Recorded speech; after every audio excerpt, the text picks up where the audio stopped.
کہ ایک مسلمان نماز پڑھے گا اللہ اس کو کیا دے گا، ایک مسلمان نماز کو مسجد میں آ کر پڑھے گا اللہ کیا دے گا، ایک مسلمان نماز کو جماعت کے ساتھ پڑھے گا اللہ کیا دے گا، ایک مسلمان نماز کو تکبیر اولیٰ کے ساتھ پڑھے گا اللہ کیا دے گا، ایک نماز صف اولیٰ میں پڑھے گا اللہ کیا دے گا، امام کی دائیں جانب پڑھے گا تو اللہ کیا دے گا، اور گھر سے وضو کے آ کر پڑھنے پر اللہ کیا دے گا۔ ایسا بھرا جاتا ہے، جوان بزرگ بن جاتے ہیں۔ اس لیے فضائل کو سننا کہ اللہ رب العزت مجھے اس عمل پر کیا دے رہے ہیں، کہ یہ اپنی اپنی جگہوں سے اپنی اپنی دکانوں سے نکل کر یہاں آئے ہیں، کیوں آئے ہیں؟ اللہ کے رسول کی بات کو سننے کے لیے آئے ہیں، کہ ایسی مجلسوں پر کہ جمع ہونے پر بھی وعدہ ہے، بکھرنے پر بھی وعدہ ہے، ان وعدوں کا یقین کہ یہ فضائل کی تعلیم سے پتہ چلے گا۔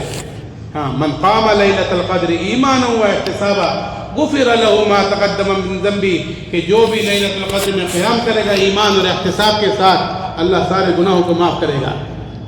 تو یہ کہاں سے پتہ چلے گا؟ فضائل کی تعلیم سے پتہ چلے گا۔ اور تیسرا، ہمارا وہ عمل حضور اکرم صلی اللہ علیہ وسلم کے طریقے کے مطابق بھی ہو، یہ بغیر علم کے ہو نہیں سکتا، اس کے لیے علم کی ضرورت پڑے گی کہ ہمارا عمل حضور کے طریقے کے مطابق ہو۔ اور چوتھی چیز کہ اس کے اندر اخلاص بھی آوے، کہ اخلاص کو پیدا کرنے کے لیے بزرگوں دوستوں قرآن پاک کی تلاوت، اللہ کا ذکر ہے، کہ ان ساری چیزوں کو کرنے کے بعد ہماری نماز جاندار بنے گی اور ہماری نماز ایسی بن جائے گی کہ آسمانوں تک چلی جائے گی۔ اس لیے اس نماز کو سیکھنا ہے، اس کے ساتھ ساتھ قرآن پاک کی تلاوت کہ اللہ کی ذات سے نکلا ہوا کلام ہے، اور اللہ کے کلام کو سارے کلاموں پر وہ فضیلت حاصل ہے جو خود حق تعالی شانہ کو ساری مخلوق پر حاصل ہے۔ اس لیے اللہ کے کلام کی روزانہ تلاوت کرنے والے بنے، کہ اللہ رب العزت کا کلام اپنے اندر ایک خوبی دیے ہوئے ہے کہ ہر حرف پر 10 نیکی اس کی کہیں نہیں گئی، لیکن اللہ رب العزت کا اس کے ساتھ معاملہ الگ ہے کہ کسی انسان کی اتنی بڑھائے گا جتنی اللہ چاہے گا، واللہ یضاعف لمن یشاء، لیکن 10 کہیں نہیں گئی، کسی کو 10 دے گا، کسی کو 700 دے گا، کسی کو 7 لاکھ دے گا، اور کسی کی نہ جانے اللہ کتنی بڑھائے گا اللہ ہی کو معلوم ہے۔ اس لیے اللہ کے کلام کی تلاوت روزانہ کریں، پڑھے ہوئے ہیں تو روزانہ تلاوت کریں، پڑھے ہوئے نہیں ہیں تو روزانہ سیکھنا شروع کریں۔ کہ اللہ کے کلام کے ساتھ یہ خاصیت ہے، کوئی آدمی اس کو پڑھا ہوا نہیں ہے لیکن پڑھتے پڑھتے سیکھتے سیکھتے مر جائے گا تو اللہ تعالیٰ کل قیامت کے دن قرآن پاک کے پڑھے ہوئے میں اٹھائے گا قرآن کے ساتھ۔ تو انشاءاللہ ہم خود بھی اہتمام کریں گے اور اپنے بچوں کے لیے بھی فکر مند کریں گے، اس لیے کہ ہمارے بچے ہیں، کل قیامت کے دن ان کے بارے میں ہم سے پوچھا جائے گا۔ حضرت شیخ رحمۃ اللہ علیہ نے لکھا ہے کہ آدمی کی اولاد یہ تو اس کے لیے جنت کا ذریعہ ہے، جہنم کا ذریعہ ہے، کہ ہم اپنی اولادوں کو کیا دے رہے ہیں۔ ہمارے گھروں کے اندر ہر چیز کے تذکرے ہوتے ہیں، اگر نہیں ہوتے اللہ کے رسول کے تذکرے نہیں ہوتے، تو اپنے اولادوں کو بھی قرآن پاک پڑھائیں گے انشاءاللہ۔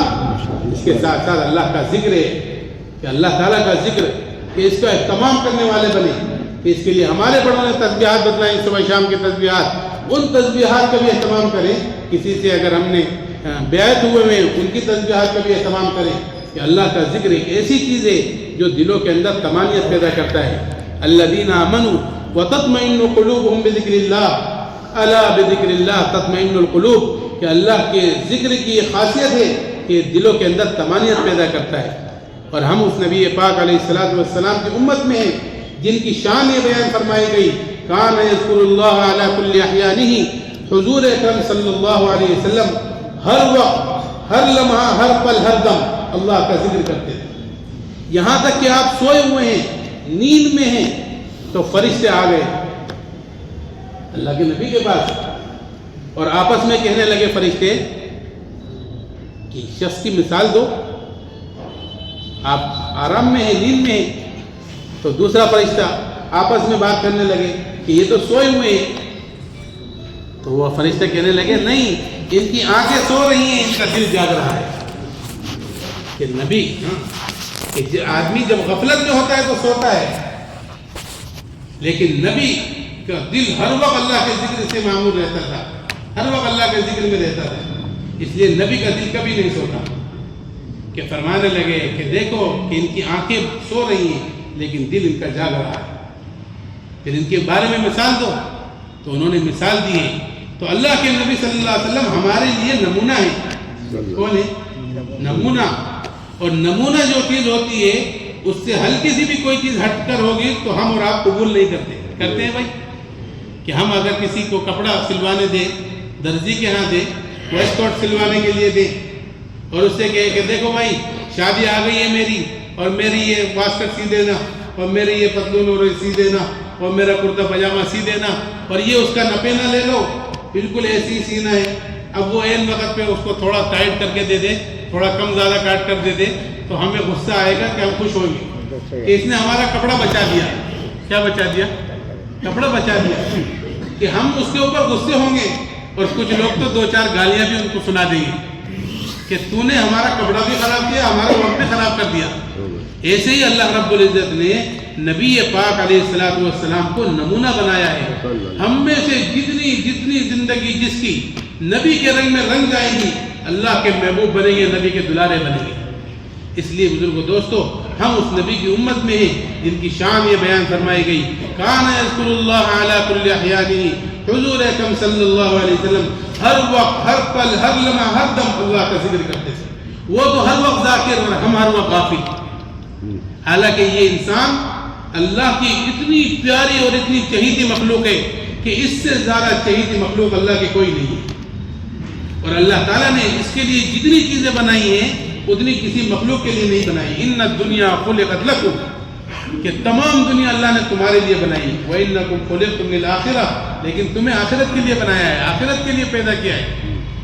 تو تمام چیزیں اس کے لیے بنائی ہیں، اور اتنی تمام مخلوق کے لیے نہیں بنائی جتنی انسان کے لیے بنائی. لیکن تمام مخلوق اللہ کا ذکر کرتی ہے. اگر کوئی نہیں کرتا تو انسان نہیں کرتا. انسان غافل ہے کہ ہر ایک جاندار کا لباس اس کی کھال ہوتی ہے. کبھی جانوروں کا کپڑے پہنتے ہوئے دیکھا ہے؟ یہ تو انسان ہی بیوقوف ہے جو ان کو پہناتا رہتا ہے. کہ ہر ایک جاندار کی کھال اس کا لباس ہوتا ہے. ہاں، اور ہر ایک جاندار کا کھانا بھی ایک قسم کا ہوتا ہے.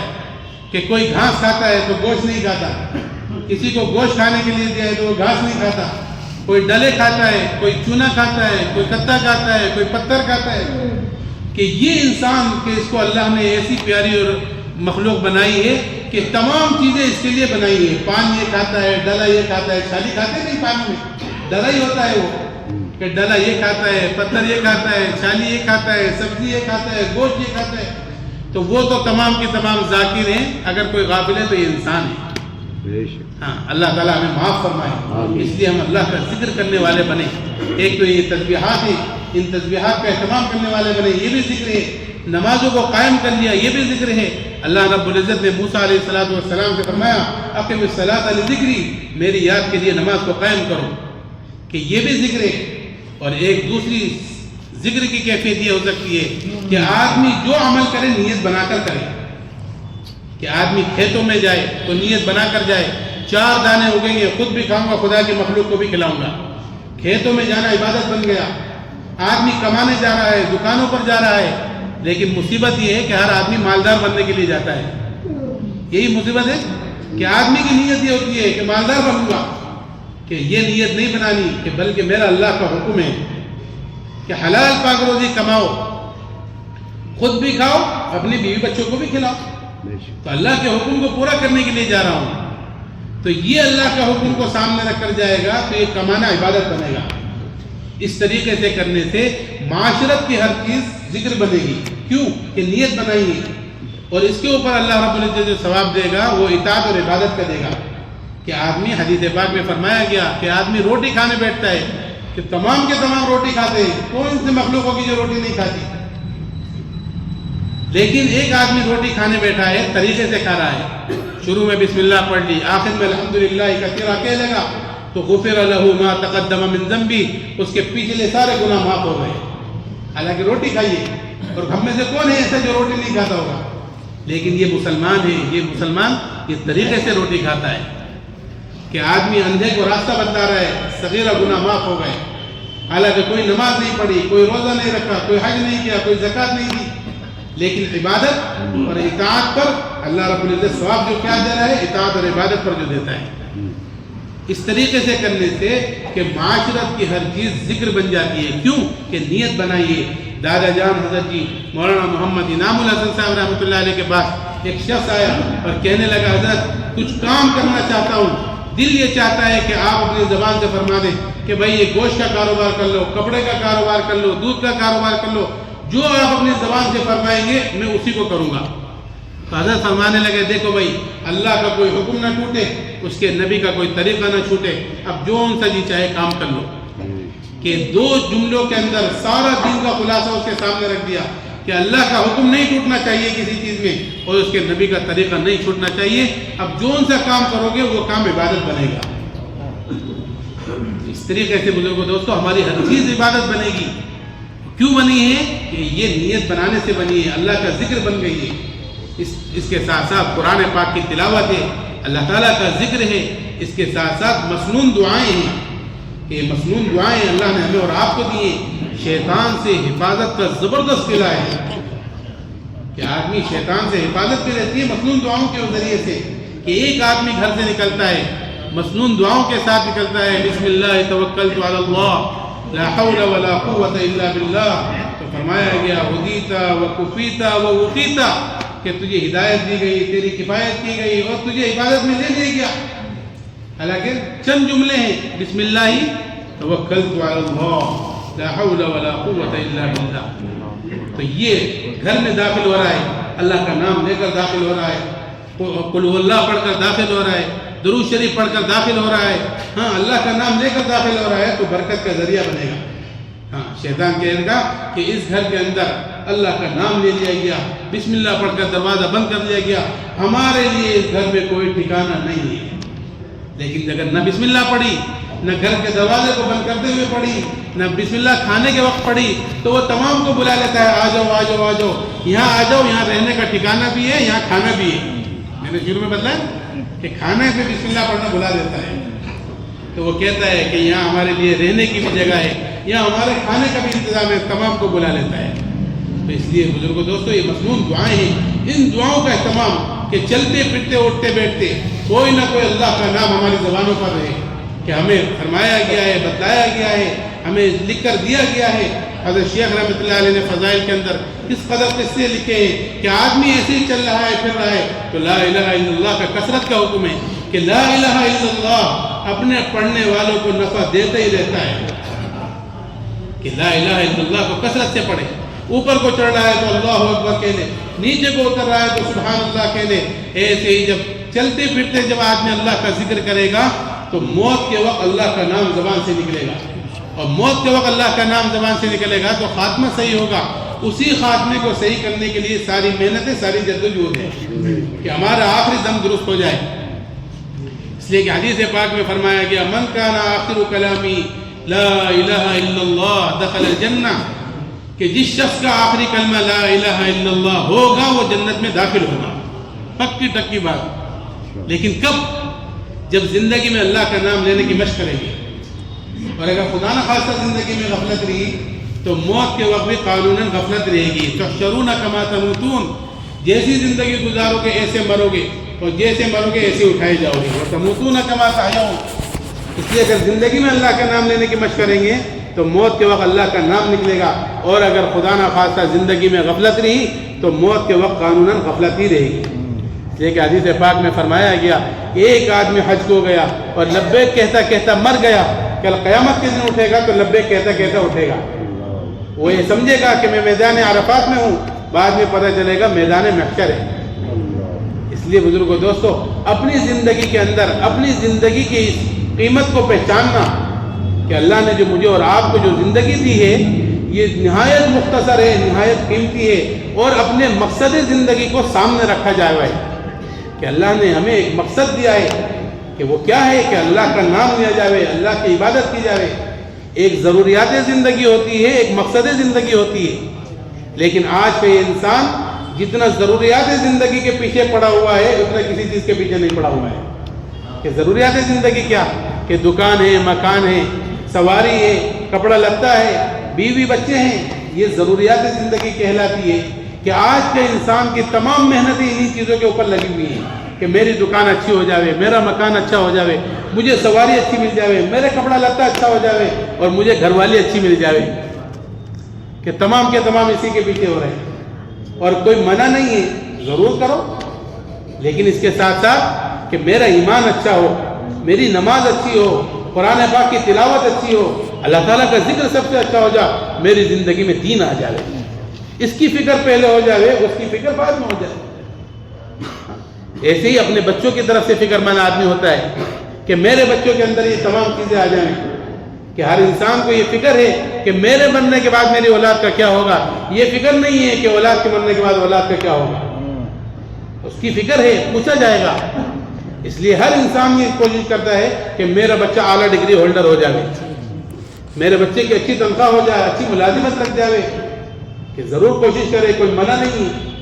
لیکن اس کے ساتھ ساتھ اس کا ایمان اچھا ہو, اس کی نماز اچھی ہو, قرآن کی تلاوت کرنے والا ہو, اللہ کا ذکر کرنے والا ہو, اس کے اندر دینداری سب سے اچھی ہو جاوے. اس کی فکر بھی کرنی ہے. اس لیے کہ ہم میں سے ہر ایک سے اپنے بارے میں بھی پوچھا جائے گا, اپنے ماتحتوں کے بارے میں پوچھا جائے گا. قوا انفسکم واہلیکم نارا, اے ایمان والو اپنے آپ کو, اپنے گھر والوں کو دوزخ کی اس آگ سے بچاؤ جس کا ایندھن انسان اور پتھر ہے, کہ ان کے بارے میں پوچھا جائے گا. کلکم راعٍ وکلکم مسئول عن رعیتہ, ہر ایک سے اس کے بارے میں, اس کے ماتحتوں کے بارے میں پوچھا جائے گا. تو جب ہم دنیا کی ہر چیز اپنی پوری کر رہے ہیں کہ ہمارے گھروں کے اندر راشن کون لاتا ہے, دال کون لاتا ہے, سبزی کون لاتا ہے, گوشت کون لاتا ہے, کپڑا لتا کون لاتا ہے, زیور کون لاتا ہے, کہ وہ تو ساری چیزیں ہم ہی لاتے ہیں, تو دین کون لائے گا؟ بولو, دین بھی انشاءاللہ کو ہم ہی لائیں گے. کہ اگر ہم نے اپنی بیوی بچوں کو کہ زیورات دے دیے, زیور پہنا دیے, اور لاکھوں کے ہزاروں کے لباس پہنا دیے, لاکھوں کے زیور پہنا دیے, کروڑوں کے گھروں میں رکھ دیا, لیکن اس کی زندگی میں دین نہیں ہوگا, تو وہ جائے گی جہنم میں اور ہمیں لے کر جائے گی. اس لیے کہ اللہ رب العزت جب دین اس کے پاس نہیں ہوگا تو اس کو جہنم میں ڈالنے کا فیصلہ کرے گا. تو وہ کہے گا اللہ میں تیرے قصوروار ہوں, ضرور جہنم میں جاؤں گی اور ڈالا جائے مجھے, میں نے آپ کی نافرمانی کے ساتھ زندگی گزاری ہے, لیکن میرے سے پہلے میرے شوہر کو, میرے سے پہلے میرے باپ کو, میرے سے پہلے میرے بھائی کو جہنم میں ڈال.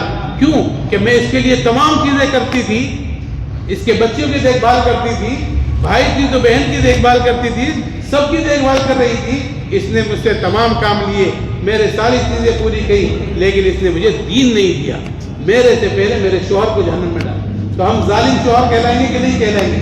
کہ ایک عورت بیچاری 30 برس سے, 40 برس سے, 50 برس سے, 60 برس سے ہماری خدمت میں لگی ہوئی ہے, ہمارے گھر کی دیکھ بھال کر رہی ہے, ہمارے لیے کھانا بنا رہی ہے, ہمارے بچوں کی صفائی ستھرائی کر رہی ہے, تمام چیزیں کر رہی ہے, وہ تو اتنی خدمت گزار, اور ہم اس کو اپنے ہاتھوں سے جہنم میں ڈھکیل رہے ہیں. یہ کہیں کہ عقل مندی ہے. اللہ تعالیٰ ہم سب کی حفاظت فرمائے, اللہ تعالیٰ ہم سب کو صحیح سمجھ نصیب فرمائے. اس لیے اپنی بھی حفاظت کرنی ہے, اپنے گھر والوں کی بھی فکر کرنی ہے, اور میرے بھائیو بزرگوں دوستو, اپنے گھر والوں کی دین کی بھی فکر کرتے ہوئے اپنے آپ کو اللہ کے کاموں میں, اللہ کو راضی کرنے والے کاموں میں لگانا. اس لیے اللہ نے ہمیں جان دیے, مال دیا ہے, وقت دیا ہے, صلاحیتیں دی ہیں.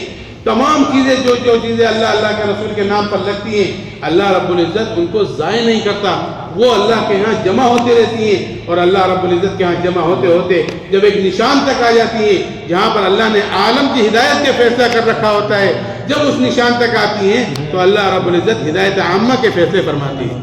اس لیے ہم اور آپ یہ نیت کریں کہ انشاءاللہ اللہ تعالیٰ نے مجھے اور آپ کو جان بھی دیا ہے, مال بھی دیا ہے, وقت اور صلاحیتیں بھی دی ہیں. ہر ایک چیز کے بارے میں پوچھا جائے گا کہ اللہ نے جان دی ہے تو جان کی ایک ایک سانس, مال دیا ہے تو مال کی ایک ایک پائی, یہ امانت ہے. امانت کے بارے میں پوچھا جائے گا کہ ہم نے تمہیں دیا ہے, تم نے کہاں خرچ کیا. تو اس لیے کہو کہ انشاءاللہ وہیں لگاؤں گا جہاں پر اللہ نے خرچ کرنے کا حکم دیا ہے, کہ خرچ کرنے کی جگہ پر لگاؤں گا. کل قیامت کے دن پوچھا جائے گا کہ 5 سوالوں کا جواب دو, پھر آگے جانا. ان عمرہ فیما افنا, اپنی عمر کو کہاں ضائع کیا. وعن شبابہ فیما ابلاہ, جوانی کس چیز میں خرچ کی. وعن مالہ من این اکتسبہ, اچھا مال کہاں سے کمایا. وفیما انفقہ, خرچ کہاں کیا. اس سے کیا پتہ چل رہا ہے کہ ہم کمانے میں بھی حکم کے محتاج اور خرچ کرنے میں بھی حکم کے محتاج, کہ اللہ نے جہاں سے کمانے کو کہا ہے وہاں سے کمائیں گے, اور جہاں خرچ کرنے کو کہا ہے وہاں خرچ کریں گے. صحابہ اکرام رضوان اللہ علیہم اجمعین کماتے تھے اور اپنی کمائی کو لگاتے تھے کہ کیوں کہ ایک پر اللہ کے ہاں سے نہ جانے کتنا ملے گا. مثل الذین ينفقون اموالهم فی سبیل اللہ کمثل حبۃ انبتت سبع سنابل فی کل سنبلۃ مئۃ حبۃ. ایک پر 7 لاکھ مل رہا ہے. کتنا؟ 7 لاکھ مل رہا ہے. عبد الرحمن بن عوف رضی اللہ عنہ کھڑے کھڑے کتنے ہزار درہم کھڑے کھڑے صدقہ کر دیتے تھے, کھڑے کھڑے لگا دیتے تھے. سیدنا ابو بکر صدیق رضی اللہ عنہ نے ساری جان سارا مال لگا لیا. سیدنا عمر رضی اللہ عنہ نے آدھی جان پوری جان آدھا مال لگا دیا. اللہ نے ہمیں بھی وہی جان مال دی ہے. ہم بھی انشاءاللہ کو کہ ہم بھی لگائیں گے, مشورے سے لگائیں گے. جہاں کا مشورہ ہوگا انشاءاللہ وہاں لگائیں گے. پوری جان لگانے کی بات آئے گی تو پوری بھی لگائیں گے, آدھی جان لگانے کی بات آئے گی تو آدھی بھی لگائیں گے. جتنا وقت ہم سے مانگا گیا انشاءاللہ وہ بھی لگائیں گے کہ اللہ نے ہمیں 4 مہینے دیے ہیں, وہ انشاءاللہ 4 مہینے صبح میں لگائیں گے انشاءاللہ. اس کا اظہار کرو کہ میں انشاءاللہ میں تیار ہوں. اللہ نے جو مجھے چیزیں دی ہیں میں انشاءاللہ لگاؤں گا کہ ہماری آنے والی نسلوں کی دین ایمان کی بھی حفاظت ہمارے انشاءاللہ یقین بڑھنے کا ذریعہ بنے گی. اس کے لیے فرماؤ بھائی کون تیار ہے کہ میں اپنی ذات سے تیار ہوں لگانے کے لیے. اللہ تعالیٰ تمہارے اس بیٹھنے کو قبول کرے. کھڑے ہو جاؤ. ماشاءاللہ ماشاءاللہ.